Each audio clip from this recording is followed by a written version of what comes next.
आज हम इतिहास के उस पन्ने को पलटेंगे जिसमें एक शख्स की सोच ने पूरी दुनिया को आग में झोंक दिया था। एक ऐसा युद्ध जिसने हमेशा हमेशा के लिए सब कुछ बदल कर रख दिया। जरा सोचिए इस सवाल के बारे में, क्योंकि यही वो सवाल है जो एडोल्फ हिटलर की कहानी का आप कह सकते हैं केंद्र है। एक ऐसा नाम जो 20वीं सदी में उभरा और देखते ही देखते तबाही का दूसरा नाम बन गया। तो आखिर ये सब शुरू कहां से हुआ? ये कहानी है इतिहास के सबसे भयानक युद्ध की, और इसकी जड़ें जुड़ी हैं एक ही इंसान के फैसलों से।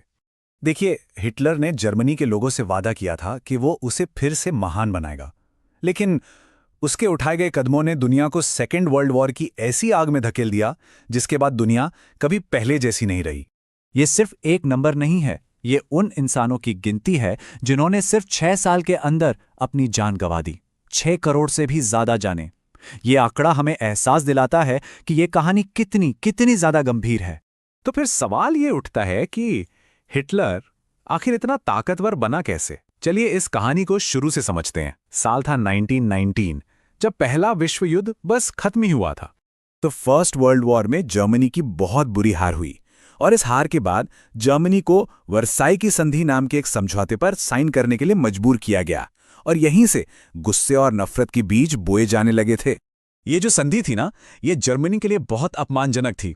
सोचिए, एक तो उसे लड़ाई का सारा हर्जाना भरने को कहा गया, फिर उसकी सेना को बहुत ही छोटा कर दिया गया, और तो और उसके कई जरूरी इलाके भी छीन लिए गए।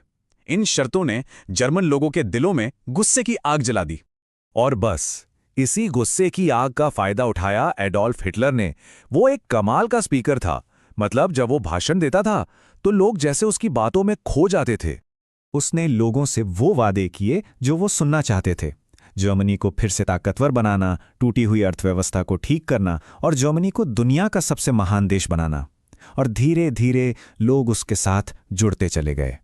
और फिर आया साल 1933, जो एक बहुत बड़ा टर्निंग पॉइंट था।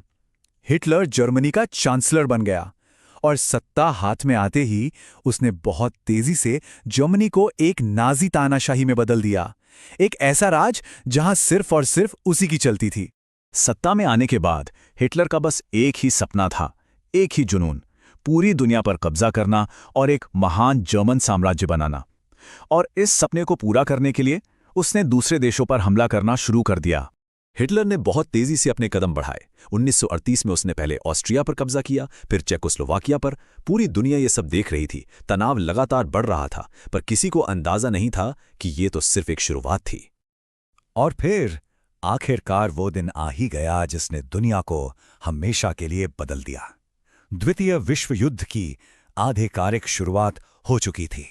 1 सितंबर 1939 हिटलर ने पोलैंड पर अचानक हमला कर दिया। यह अटैक इतना तेज और अनएक्सपेक्टेड था कि पोलैंड की सेना को संभलने का मौका ही नहीं मिला। इसके फौरन बाद ब्रिटेन और फ्रांस ने जर्मनी के खिलाफ जंग का ऐलान कर दिया, और इसी के साथ शुरू हो गया द्वितीय विश्व युद्ध। देखिए, युद्ध के शुरुआती सालों में जर्मनी को रोक पाना लगभग नामुमकिन लग रहा था। हिटलर की सेना एक खास रणनीति का इस्तेमाल करती थी, जिसे कहते थे ब्लिट्जक्रिग। इसका मतलब था लाइटनिंग अटैक, यानी बिजली की तेजी से हमला, इतना तेज कि दुश्मन को सोचने तक का मौका ना मिले। और इसी खतरनाक रणनीति की वजह से जर्मनी ने एक के बाद एक कई देशों को हरा दिया। पोलैंड, डेनमार्क, नॉर्वे, यहां तक कि फ्रांस जैसा ताकतवर देश भी घुटने टेक चुका था। उस वक्त तो ऐसा लगने लगा था कि हिटलर को कोई नहीं रोक सकता। लेकिन कहते हैं ना, वक्त हमेशा एक जैसा नहीं रहता। हर ताकतवर का अंत होता है। तो अब देखते हैं कि कैसे युद्ध का पासा पलटा और कैसे हिटलर की हार की कहानी शुरू हुई।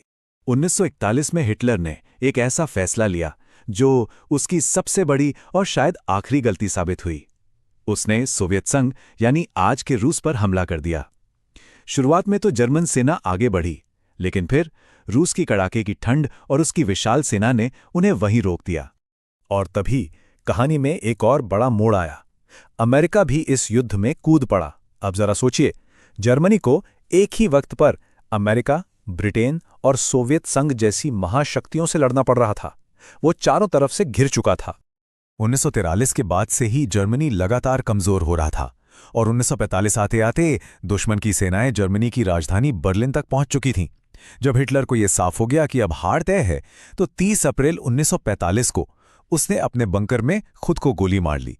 कुछ ही दिनों बाद जर्मनी ने सरेंडर कर दिया और यूरोप में यह भयानक युद्ध खत्म हो गया। ये युद्ध सिर्फ एक लड़ाई नहीं थी, ये इतिहास का एक ऐसा काला अध्याय था जिसने पूरी दुनिया को एक बहुत बड़ा और जरूरी सबक सिखाया। एक बार फिर इस नंबर पर नजर डालिए, 6 करोड़ से भी ज्यादा मौतें, अनगिनत शहर जो मलबे के ढेर में बदल गए, और दुनिया का नक्शा जो हमेशा के लिए बदल गया। ये कीमत थी उस जंग की। तो इससे सबसे बड़ा सबक क्या मिलता है? यही कि जब किसी एक इंसान की महत्वाकांक्षा, ताकत का नशा और लालच हद से ज्यादा बढ़ जाता है, तो वो पूरी दुनिया को तबाही के रास्ते पर ले जा सकता है। हिटलर की कहानी आने वाली पीढ़ियों के लिए एक चेतावनी है। देखिए, इतिहास हमें सिर्फ बीती हुई कहानियां नहीं बताता, बल्कि आने वाले कल के लिए चेतावनी भी देता है। लेकिन यहां एक सवाल जरूर उठता है, अगर हिटलर को उसकी शुरुआत में ही रोक दिया गया होता, तो क्या दुनिया इस भयानक युद्ध से बच सकती थी? इस पर विचार करना बहुत जरूरी